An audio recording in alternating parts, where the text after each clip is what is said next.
오늘 우리에게 주시는 하나님의 말씀은 요한일서 1장 1절부터 4절까지 말씀입니다. 태초부터 있는 생명의 말씀에 관하여는 우리가 들은 바요, 눈으로 본 바요, 자세히 보고 우리의 손으로 만진 바라. 이 생명이 나타내신 바 된지라. 이 영원한 생명을 우리가 보았고 증언하여 너희에게 전하노니 이는 아버지와 함께 계시다가 우리에게 나타내신 바 된 이시니라. 우리가 보고 들은 바를 너희에게도 전함은 너희로 우리와 사귐이 있게 하려 함이니 우리의 사귐은 아버지와 그의 아들 예수 그리스도와 더불어 누림이라. 우리가 이것을 쓰면 우리의 기쁨이 충만하게 하려 함이라. 아멘. 할렐루야. 한 주간 동안 하나님이 보시기에 화목한 삶을 사셨습니까? 하나님께서 맡겨주신 화목하게 하는 그리스도의 대사로서의 사명을 잘 감당하셨습니까? 우리는 주님의 화평을 전하기 위해서 구원을 받았습니다. 그러므로 한 사람의 화목한 그리스도인으로 화목의 역사를 나타내야 합니다. 우리의 노력으로 화목하는 것이 아니라 내 안에 계신 주님의 십자가가 화목하게 합니다. 내 노력이나 나의 열정, 나의 사랑 때문이 아니라 주님이 주시는 사랑과 주님이 주시는 그 은혜로 말미암아 화목의 역사가 이루어지는 것입니다. 우리는 그저 주님의 십자가를 증거할 뿐입니다. 주님의 십자가를 통해서 하나님과 내가 화목했고 그 주님의 십자가가 우리를 화목으로 인도한다는 것을 전하기만 하면 되는 것입니다. 올 한 해 동안 믿음, 소망, 사랑으로 화목하게 하는 놀라운 역사가 나타날 수 있기를 주의 이름으로 축복합니다. 오늘부터 요한서신 강해를 시작합니다. 요한 1서는 사랑의 사도 요한이 요한 공동체에게 보낸 편지입니다. 그렇지만 전형적인 서신의 형식을 갖추고 있지는 않습니다. 편지라기보다는 그저 그냥 일반적인 복음서와 같은 느낌을 주고 있습니다. 그래서 구조를 파악하기가 어렵고 그럼에도 불구하고 중요한 신앙의 내용을 다루고 있기 때문에 우리에게는 많은 은혜를 주고 있습니다. 요한 서신은 사랑의 서신이라고 불릴 만큼 사랑에 대해서 강조하고 있지만 단순히 사랑만 말하고 있는 것은 아닙니다.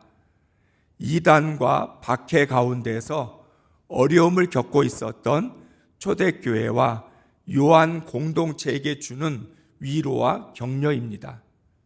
특별히 영지주의자들에 의해서 공격을 받았던 초대교회가 복음의 본질을 놓칠 수 있는 그런 위험성이 있기 때문에 요한은 사랑만 말하고 있는 것이 아니라 복음이 무엇이고 신앙이라는 게 무엇이고 우리가 어떻게 믿음으로 살아야 되는지에 대한 문제를 다루고 있는 것입니다.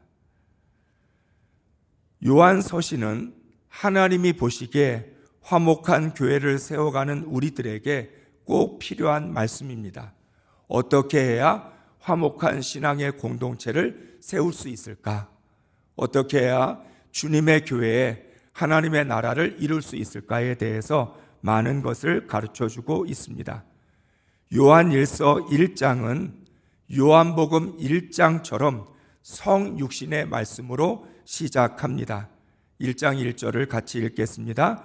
태초부터 있는 생명의 말씀에 관하여는 우리가 들은 바요, 눈으로 본 바요, 자세히 보고 우리의 손으로 만진 바라. 아멘.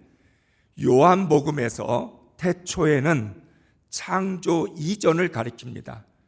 요한복음에서 말씀하는 태초라는 말은 창조하기 전, 하나님께서 예수님께서 이 세상이 창조되기 전부터 존재하고 있다는 것을 말하고 있습니다. 요한 1서에서 말하는 태초는 창조의 시점을 가리킵니다. 하나님께서 세상을 창조하실 때에 생명의 말씀이 있었다는 것입니다. 이 생명의 말씀은 예수 그리스도를 의미합니다. 그러니까 다시 읽어보면 태초부터 있는 생명의 말씀에 관하여는, 태초부터 있는 예수 그리스도에 관하여는, 이것을 말씀하고 있는 것입니다. 오늘 1장 1절부터 4절까지 해서 요한은 우리와 너희를 구분합니다. 여기서 말하는 우리는 사도들을 가리킵니다. 예수님과 함께 활동했던 12제자 사도들을 말하고, 너희는 이 편지를 받는 수신자를 가리키고 있습니다. 사도들은 생명의 말씀을 듣고 보고 만졌다는 것입니다. 예수님과 함께 있으면서 사도들이 경험한 것은 생명의 말씀을 듣기만 한 게 아니라 보고 만졌다는 것이죠. 사랑하는 성도 여러분, 여러분 하나님의 말씀을 듣고 보고 만지셨습니까? 아멘을 안 하시는 이유가 있죠. 듣기는 했지만 보거나 만졌다고 말할 수 있을까? 어쩌면 보기까지도 했습니다. 우리는 말씀의 역사를 보기도 하고 말씀의 역사를 체험하기도 하니까 듣고 보았다고까지는 말할 수 있을 텐데, 만졌다라고 말할 수 있을까? 우리는 조금 의심이 되지요. 요한복음 14장에서 빌립은 예수님께 아버지를 보여달라고 요청했습니다. 요한복음을 비롯한 복음서에서 제자들은 우리들처럼 예수님과 함께 있으면서도 하나님을 보거나 생명의 말씀을 만지는 데까지 나아가지는 못했습니다. 듣기만 했던 것이지 보거나 만진 것은 아니라는 거죠. 그런 점에서 우리는 위로가 됩니다. 예수님과 함께 있었던 제자들도 그런 경험을 하지 못했다면 우리들은 어쩌면 너무나 당연할 수도 있기 때문입니다. 빌립이 예수님에게 하나님 좀 보여주세요. 하나님을 보고 싶습니다. 그랬더니 예수님은 나를 본 사람은 아버지를 본 것이고 아버지가 내 안에 계시고 내 안에서 말씀하고 계심을 믿으라고 말씀합니다. 그러니까 예수님이 하신 말씀, 나를 보면 아버지를 본 것이다. 그리고 아버지가 내 안에 계신다는 것과 내가 아버지의 말씀을 전하고 있다는 것을 믿으라고 말씀합니다. 우리는 여기에서 아주 중요한 팁을 하나 발견하게 됩니다.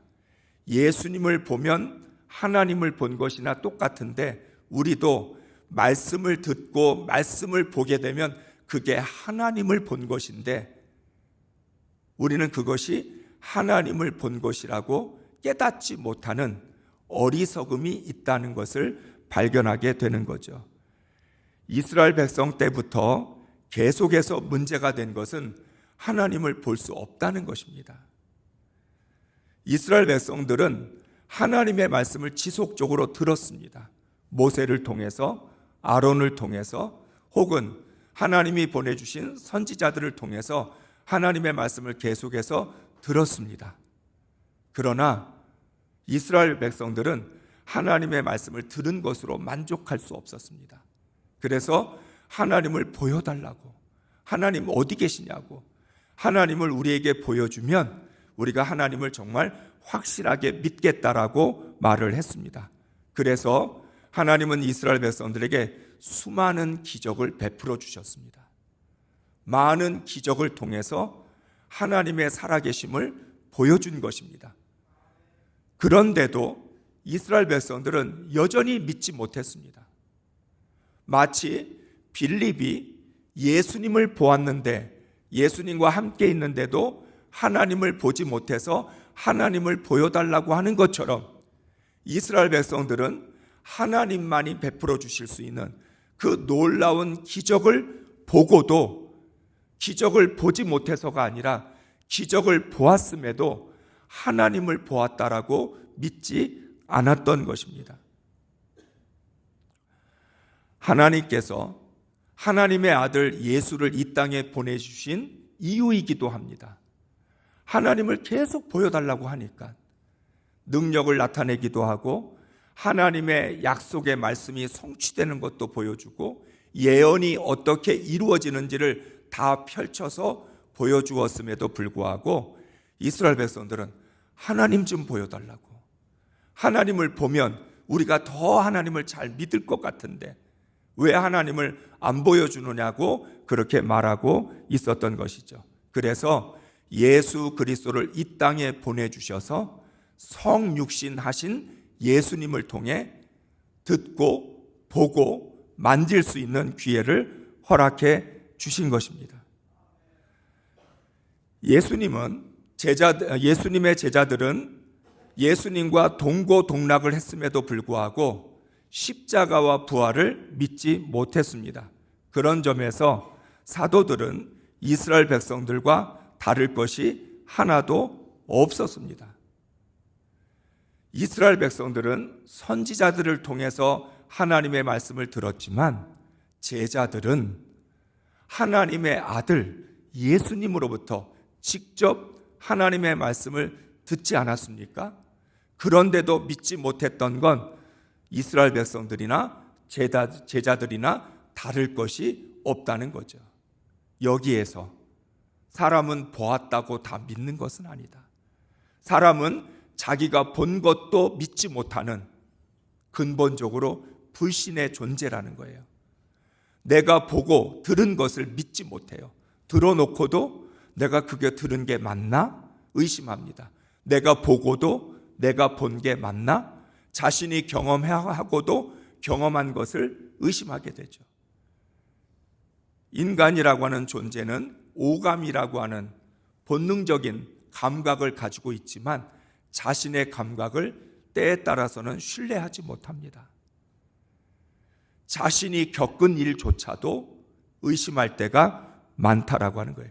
그러니까 근본적으로 죄인인 인간은 불신의 존재, 믿지 못하는 존재, 자기 자신도 믿지 못하고 자기가 보고 듣고 경험한 것도 믿지 못하는 존재라는 것입니다. 예수님의 부활을 경험했던, 예수님의 부활을 직접 보았던 제자들로부터 예수님이 부활하셨다 하는 이야기를 도마는 들었습니다. 그런데 도마는 이렇게 말을 합니다. 요한복음 20장 25절의 말씀입니다. 같이 읽겠습니다. 다른 제자들이 그에게 이르되 우리가 주를 보았노라 하니 도마가 이르되 내가 그의 손에 못자국을 보며 내 손가락을 그 못자국에 넣으며 내 손을 그 옆구리에 넣어보지 않고는 믿지 아니하겠노라 하니라. 아멘. 이것은 도마만의 생각이 아닙니다. 우리 모두의 생각입니다. 자기 자신을 믿지 못하는 존재인 우리들은 다른 사람들이 보았다고 말하는 것, 그건 역시도 믿을 수 없습니다. 분명히 다른 제자들이 부활하신 주님을 만났고 부활하신 주님을 보았다고 말을 하는데 도마는 단호하게 말합니다. 나는 못 믿겠다. 내가 직접 부활하신 주님을 보고 그 옆구리에 내 손을 넣어서 만져보지 않는 한 믿을 수 없다. 이렇게 말합니다. 사람들은 확인하고 싶어 하고 증명하고 싶어 합니다. 그래서 우리는 확인하려고 보여달라고 말하고 증명해달라고 말합니다. 그런데 아이러니가 뭔 줄 아십니까? 내 눈으로 보면서도 사기를 당하고 증명한 것 가지고도 사기를 당하는 게 어리석은 인간의 모습입니다. 내가 그토록 철저히 확인하고 그토록 철저히 보고 증명을 하고 증거를 가져도 사기를 당하는 게 불신의 인간의 모습이라는 거죠. 예수님은 도마의 불신앙을 받아주십니다. 요한복음 20장 27절을 읽습니다. 도마에게 이르되 내 손가락을 이리 내밀어 내 손을 보고 내 손을 내밀어 내 옆구리에 넣어보라. 그리하여 믿음 없는 자가 되지 말고 믿는 자가 되라. 아멘. 사랑하는 여러분, 하나님은 하나님을 숨기시는 분이 아니에요. 하나님은 우리에게 하나님을 보여주기를 기뻐하시고, 하나님은 하나님을 드러내고 싶어 하시고, 하나님은 우리와 만나기를 원하시고, 하나님은 우리와 깊은 교제를 하기를 원하셔요. 그런데 하나님을 볼 수 없는 이유는 하나님에게 있는 게 아니라 우리에게 있는 거예요. 우리가 죄인이기 때문에 하나님을 보지 못하고, 눈이 가리워져 있고 귀가 닫혀 있고 마음이 어두워져 있기 때문에 하나님을 볼 수가 없다는 거예요. 그래서 이사야를 통해서 계속 말씀하셨던 게 뭐예요? 눈이 있어도 보지 못하고, 귀가 있어도 듣지 못하고, 입이 있어도 말하지 못하는, 바로 하나님을 볼 수 없는 이유는 하나님께 있는 게 아니라 우리에게 있다. 하나님은 감추시는 분이 아니라, 숨기시는 분이 아니라 드러내고 보여주기를 원하시는 분이라는 거예요. 요한복음 20장 27절의 말씀과 오늘 요한일서 1장 1절의 말씀은 서로 연결점이 있습니다. 하나님의 생명의 말씀 보고 듣고 만져봐라. 나는 너희가 보고 듣고 만져서 확인하는 것 싫어하지 않는다. 예수님도 말씀하죠. 부활의 주님을 못 믿겠다? 그러면 보고 만져보고 확인해서 정말 그렇게 해서라도 믿을 수 있다면 믿어라. 이렇게 말씀하고 있는 것입니다. 그런데 믿음이라는 건 확인한다고 믿는 게 아니기 때문에 예수님이 하신 중요한 말씀이 뭐예요? 믿음 없는 자가 되지 말고 믿는 자가 되는 것은 좋은데 보지 않고 믿는 믿음이 진짜 믿음이다. 보고 믿는 믿음, 확인하고 하는 믿음은 사실 엄밀하게 말하면 믿음이 아니에요. 보고 확인하고 믿는다는 건 사실 확인이지 그걸 믿음이라고 말하지 않습니다. 믿음이라는 말은 어디에 적용이 돼요? 보지 않고도 믿을 수 있을 때, 확인해 보지 않아도 상대방을 존중하고 상대방을 신뢰하기 때문에 믿을 수 있을 때 그게 믿음인 거지. 본 것을 확인하는 건 그거는 사실 확인에 불과하지 믿음이라고 말할 수가 없다는 거예요. 그럼에도 불구하고 예수님은 최대한 많은 사람들이 보고 만져볼 수 있도록 기회를 주셨습니다. 고린도전서 15장 6절부터 9절까지 말씀을 읽겠습니다.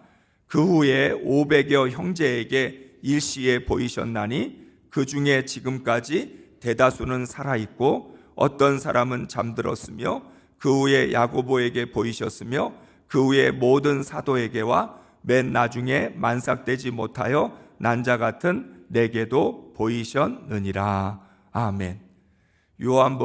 고린도전서 15장에는 부활의 주님이 사도들만 아니라 많은 사람들에게 나타나셔서 보여주셨다. 왜? 믿지 못하는 불신의 존재라는 걸 알기 때문에. 예수님의 제자들도 믿지 못했다면 다른 사람들은 오죽하겠습니까? 그래서 예수님은 많은 사람들에게 나타나셔서 예수님이 부활하셨다는 걸 보여주셨습니다. 심지어는 맨 나중에 되지 못하여 태어난 바울과 같은 사람에게도 보여주셨다는 것입니다. 예수님이 원하시는 믿음은 분명한 믿음입니다. 믿을까 말까 그런 믿음이 아니라, 추상적이고 관념적인 믿음이 아니라 듣고 보고 만진 것 같은 확실한 믿음을 원하고 있습니다. 제가 여러분에게도 계속 강조하지만 신앙은 현실적이고 객관적입니다. 추상적이고 관념적이고 막연한 것이 아니라 신앙만큼, 예수님을 믿는다는 것만큼 확실하고 구체적이고 실제적인 것은 없다라고 하는 거죠. 믿음은 보이지 않는 것을 보고 겉으로 드러나지 않는 것까지 깨닫는 것이 믿음이라고 말할 수 있습니다. 영적 세계를 현실로 받아들일 수 있어야 그게 진짜 믿음이라는 거죠. 요한은 예수님의 제자들이 부활의 주님을 만나보고 만져본 것처럼 생명의 말씀도 듣고 보고 만져보라고 말씀합니다. 왜냐하면 예수님이야말로 생명의 말씀이기 때문에. 예수님은 말씀 그 자체이십니다. 예수님이 진리이시고 예수님은 이 땅에 말씀으로 오셨다는 거죠. 그러니까 예수님을 보고 듣고 만진 것처럼 하나님의 말씀도 보고 듣고 만져서 하나님의 말씀이 살아있는 말씀이고 생명의 말씀이고 구체적이고 현실적인 말씀이라는 것을 믿으라는 것입니다. 그래서 1절에 자세히 보고 이렇게 말을 하는데, 이 단어는 요한복음 1장 11절 14절 말씀이 육신이 되어 우리 가운데 거하심에 우리가 그의 영광을 보니 라고 할 때 보니라고 하는 단어와 같은 단어예요. 자세히 보라 하는 것과 그의 영광을 보니라고 하는 단어는 같은 뜻이에요. 이 말은 겉으로 드러난 현상만 보지 말고 보이지 않는 깊은 실제와 본질을 정확하게 파악하라는 뜻입니다.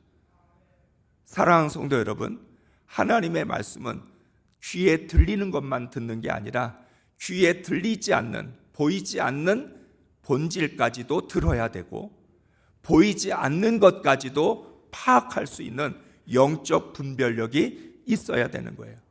그런 의미에서 하나님의 말씀은 귀로 듣는 게 아니라 가슴으로 듣고 그리고 우리의 영혼으로 들어야 되는 거죠. 영으로 들어야 될 말씀이고 우리의 심령으로 들어야 될 말씀이라고 말할 수 있는 것입니다. 그리스도인들은 나타난 현상만 보지 말고 현상 뒤에 있는 하나님의 섭리와 계획을 볼 수 있어야 합니다. 바로 요셉이 그러했죠. 마태복음 1장에서 자기가 처음에 겉으로 드러난 건 자기와 정혼한 아내 마리아가 임신했다는 거예요. 자신과 동침하지도 않았는데 어떻게 임신할 수 있겠냐는 거예요. 드러난 현상은 마리아의 임신이었어요. 그런데 꿈으로 천사의 말씀을 듣고 이 모든 일이 되어지는 것, 현상 뒤에 숨겨져 있는, 보이지 않는 곳에서 있는 하나님의 계획과 섭리, 그것을 깨닫게 될 때 요셉은 분부한 대로 하나님이 말씀하신 그대로 순종했다는 거죠. 그게 바로 믿음이라는 겁니다. 생명의 말씀을 제대로 듣고 보고 만져야 하나님의 뜻을 알 수 있고 하나님의 뜻을 분별할 수 있습니다. 예수는 말로 전하는 것이 아니라 내가 경험한 예수를 전하는 것입니다. 말로 전하는 게 아니라 내가 듣고 보고 만진 것을 증거하는 것이 복음을 전한다는 뜻이죠. 오늘 2절의 말씀을 세 번역으로 함께 읽겠습니다. 시작.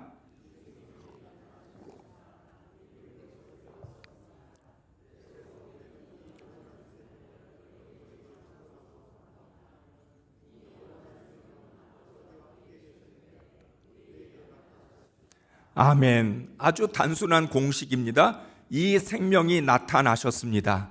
우리는 그것을 보았습니다. 그래서 우리는 이 영원한 생명을 여러분에게 증언하고 선포합니다. 생명, 예수가 나타나셨고 우리는 보았고 그래서 증언하고 선포한다.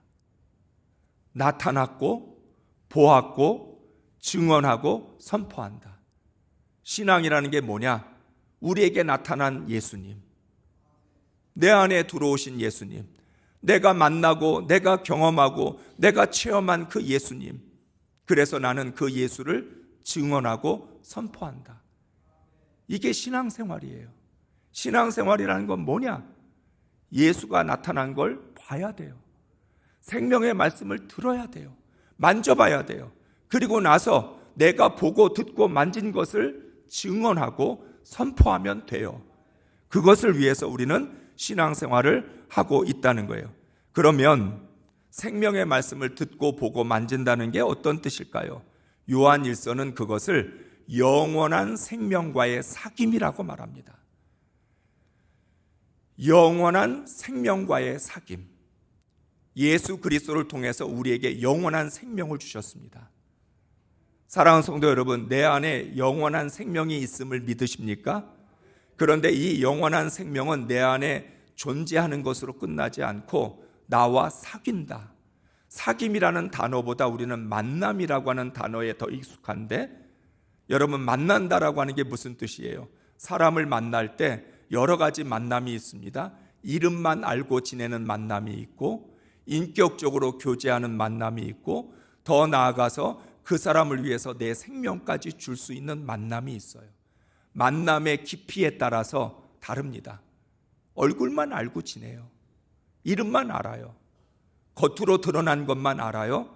그런데 어느 순간부터는 그 사람의 속을 알아요.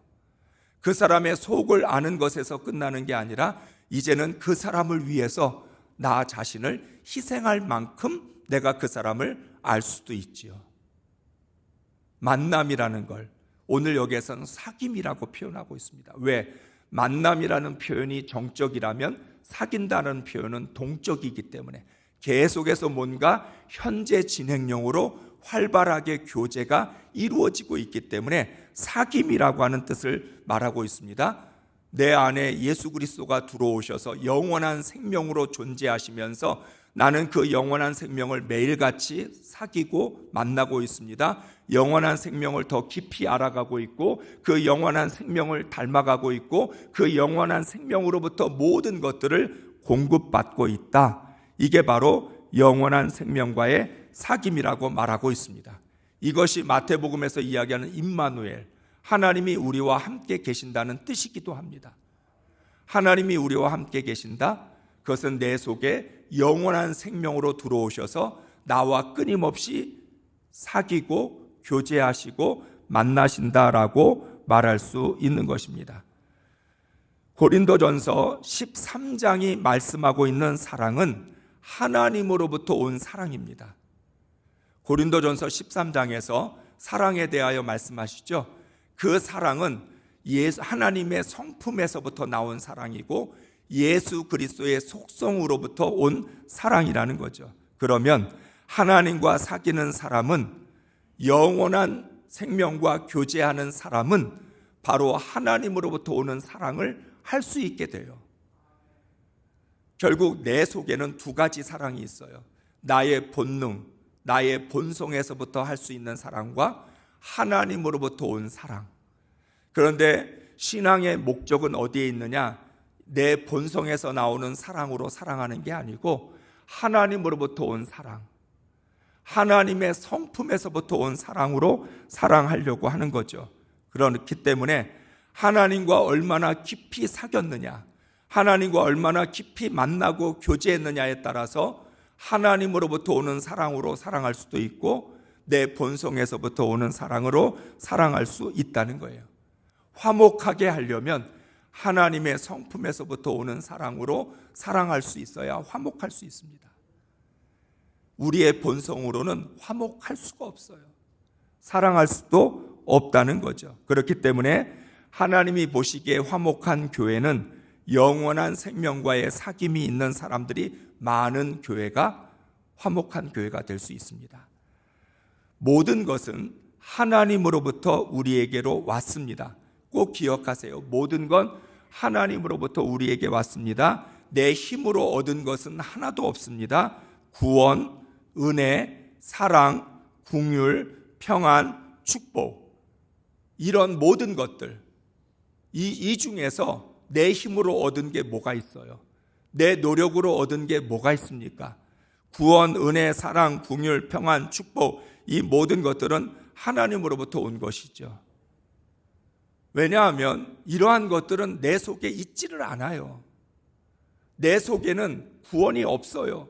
은혜가 없고 사랑이 없고 긍휼이 없고 평안이 없고 축복이 없어요. 그런데 하나님으로부터 왔기 때문에 영원한 생명이 내 안에 들어오는 순간 영원한 생명이 내게 가져다 준 선물이에요.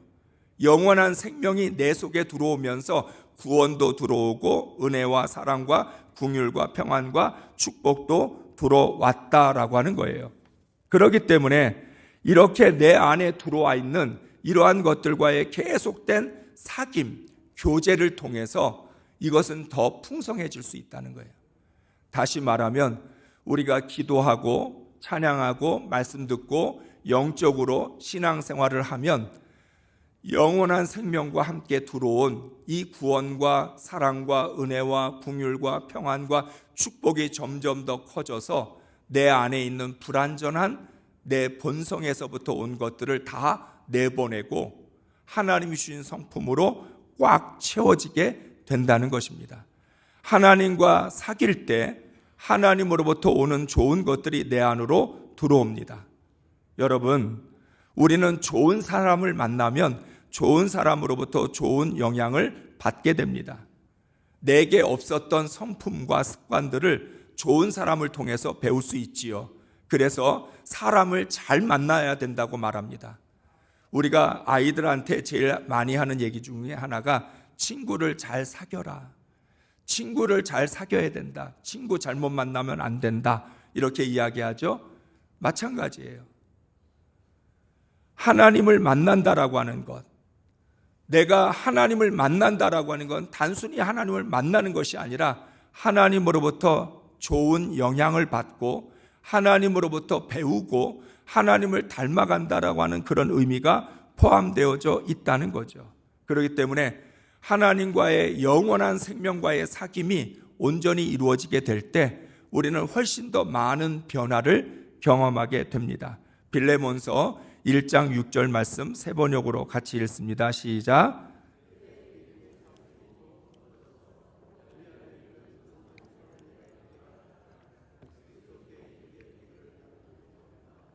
아멘. 믿음의 사귐이 더욱 깊어지게 되면 그리스도에게 이르게 된다. 믿음의 사귐, 영적 사귐, 영원한 생명과의 사귐이 깊어질수록 우리는 그리스도를 닮게 되고 그리스도를 본받게 되는 것이죠. 영원한 생명과의 사귐이 있을 때 내 속에 영원한 것들로 가득 채워지게 됩니다. 이 땅에 있는 썩어 없어질 것들로 채워져 있었던 내 안에 영원한 것들로 채워지게 되면 얼마나 복 있는 삶을 살아갈 수 있겠습니까? 하나님과 제대로 된 만남, 영원한 생명과의 사귐이 있어야만 구원을 이루어갈 수 있습니다. 그렇게 될 때 우리에게는 영원한 생명으로부터 오는 기쁨까지도 충만해지게 됩니다. 오늘 3절과 4절 말씀 메시지 성경으로 읽겠습니다. 시작.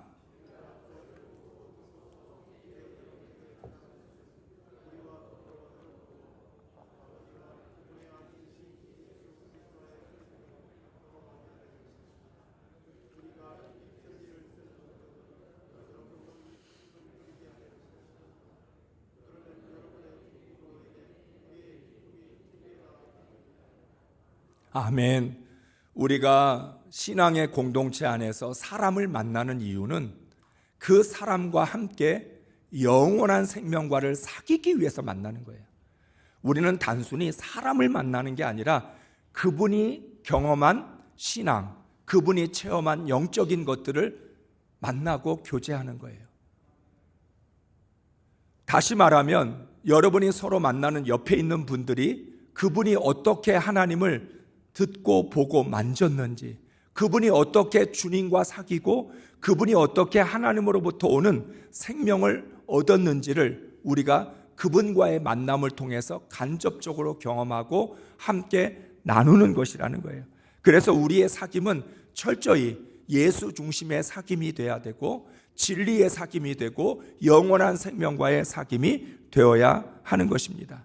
오늘 우리 교회는 신천 집사 19명, 신천 권사 29명의 새로운 임원을 세웁니다. 하나님의 나라와 신앙의 공동체를 섬길 리더를 세우는 것입니다. 그런데 이 신앙 공동체의 리더들은 그 누구보다 하나님과의 깊은 교제가 있어야 합니다. 교회 안에 임원들은 능력의 문제가 아니라 얼마나 하나님과 깊은 영적 사귐이 있느냐, 그 속에 얼마나 영적 생명이 있어서 하나님으로부터 오는 그런 좋은 성품과 좋은 신앙의 모습이 있느냐가 중요하다는 거예요. 그래서 리더들은 끊임없이 영원한 생명과의 사귐을 통해 하나님의 말씀을 듣고 보고 만져보아야 합니다. 내가 보고 듣고 만진 것을 다른 성도들과 함께 나눌 수 있어야 된다는 거죠. 그래야만 금호제일교회가 진리 위에 굳게 서게 될 것입니다. 만일 리더가 복음을 제대로 듣고 보고 깨닫지 못한다면 복음과 반대되는 방향으로 교회를 끌고 나갈 것입니다. 그러므로 리더가 영원한 생명과의 지속적인 사귐으로 그리스도를 본받아야 하나님이 보시기에 화목한 교회가 세워질 것입니다. 우리 모두 올 한 해 동안 영원한 생명과의 사귐을 통해서 하나가 되어 주님을 닮아가는 기쁨이 넘칠 수 있기를 주의 이름으로 축복합니다.